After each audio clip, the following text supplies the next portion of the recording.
Hey YouTube, what's up guys? It's another day today. So what I'm about to do here is just to give you a quick recap. Yesterday, Molly finished painting the car. As you can see, the body's all done up. The paint's dry now. We're gonna let it cure just for another day, so it just hardens up a little bit more. If you see any dents on the car, that's because I told Molly not to fix it. I plan to race it, drift it, so in the future I know I'm gonna bang it up a little bit, especially on the quarter panels, so that one day when they're damaged pretty badly, I can just put an over fender on it. So what I got for you today is, I'm not gonna do a how-to video, but more so like what I'm going to do is, I'm gonna put the coilovers on the rear first. I can't get the wheels to fit because the car's too low, and the coilovers that are on it are some no-name brand coilovers, probably off of eBay or Amazon, or I don't know, I've never seen them before. But I got these brand new GR Plus stance coilovers for the S13 front and back, so they're adjustable as well. So I'm super stoked to finally put these on. Now that the car's painted, I'm not worried about overspray all over the vehicle. So I'm gonna be slapping these on so I can put the Cosmis wheels on so I can see how it fits. Put a steering wheel in temporarily. So let me get to that and we'll go on to the next step.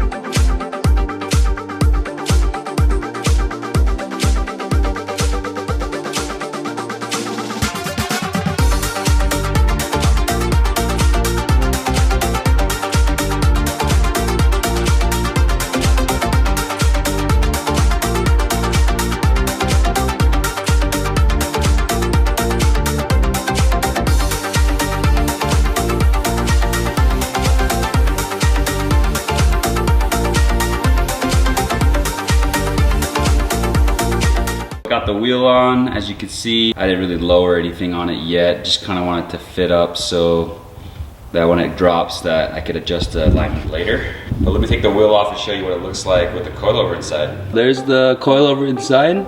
As you can see, it looks a little different than the, not a little, a lot different. I hate these gold brakes, gotta get rid of those, paint them in different color. But let me zoom in just to show you guys. So a lot cleaner than the old one. I love the way it looks. Like I said, I raised it a little bit so that I could just move the car back and forth until I'm ready to do alignment. Hopefully everything goes well.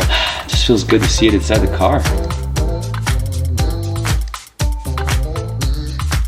I'm gonna need to run over fenders in the future if I go anything wider. Fitment looks pretty poke, because E-Team by 9.5 plus 10. So I am gonna have to run some camber on these. Luckily these tires are a little stretched, not too much. Real quick, just wanted to show you guys the reason why I bought this coupe. Originally I wanted a fastback. I know everybody likes the coupes, but it came with the Z brakes on the rear already installed with the e-brake setup. And the other cool part is it already had the subframe done. He did the polyurethane bushings in the back, as you can see right there. It's got the rear upper control arm, the tow rods right there. It looks like the version 1 type. And he's got the traction rod right there. So because he already had the full suspension link, I don't know what brand it is. I mean, it would be awesome if it was SPL, but I highly doubt that. Like again, I don't like the gold coloring of everything, but that can all be changed later on. It's not super important. But another reason why this car was awesome from the get-go, 5-lug, Z32 brakes, front and rear. So I'm not gonna do a coilover on this. I already took this the old coilover out. I'm putting the new one in.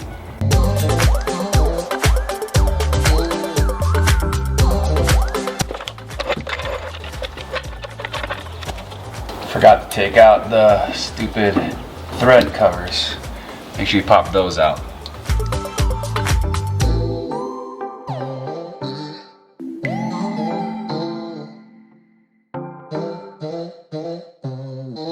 Alright, so here we have the fronts now that the rears are done. As you can see, the rear, this is the Stance coilover, the new one with the camber plate on top. This is how it comes factory from Stance. If you guys want to order Stance products, you can always hit us up at JNS Autoworks or Vanilla One Motoring. If you look up on top, which is the stock strut, I don't know if you guys can tell, but there is a difference between the two. So the Stance one, it's a lot thicker because it's flipped upside down.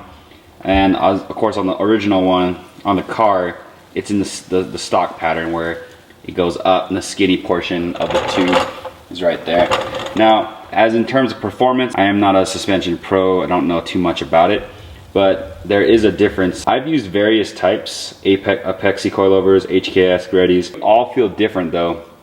The adjustability on the ones on the car are terrible. You don't even notice anything. But the ones on the stands, I've had stands before and they're awesome. They feel great. Now, if I had more money, I would pony up for something different. I'm ready to install these. Super simple. You just take off the 2 bolts right there. You can see right there, and then on top there's just 3 bolts that hold the strut top or the camber or the pillow ball mount on top, and it just slides right out. Just make sure you watch out for the brake line. It does clip into it.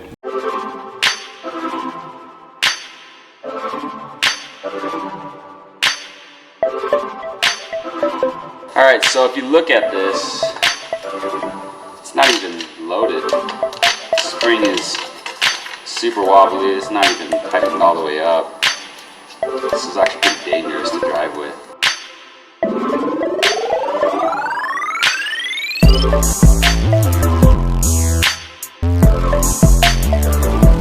Alright, so the wheels are back on the car. The coilovers have been finished, as you can tell. The backs, only the rear wheels are on, mainly because you don't need spacers for the rear to clear the brake calipers. But unfortunately for the fronts, as we mentioned in the earlier video, that you do need to have at least a 15 mil spacer. And because I don't have the extended studs on this one yet, I'm just gonna use the stock Z32 wheels for now.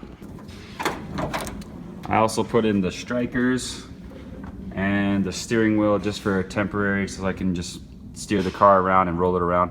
But now that it's on wheels, we can move the car in and out of the shop and have Madi work on the other parts of the car as well. The key to a organized shop is a clean shop. We should have covered the floors, but we can get most of it off and probably rub some solution to get it off, but just now I'm gonna clean the floors up. It's not too bad though. The car's on the ground. All right, so we're in the storage unit. Just gotta pop off some parts off this shell. We should be good. Almost done. Jason and Madi just helping out in the back right there. Just to show you guys real quick, I have the dash. I just moved it a little bit just to see what's underneath the steering column. Got the bolts bolted up so the steering column's all solid. Right there. Now we're gonna, let me show you.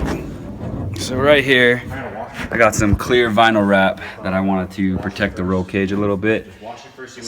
Right here, so that when you come in and out of the car, it's gonna rub. But I'm also gonna put a foam mat right here too for the roll cage. But this just so that the paint doesn't chip off, because I learned my lesson right here. See all the paint rubbed off already, so I'm gonna rub some. I'm gonna spray that back and then put some clear vinyl wrap to cover it and protect it. The inside looks good. Now that the steering column's mounted up properly, it's not gonna move around. Just gotta start laying down some of that heat shield wrap. Step by step, right?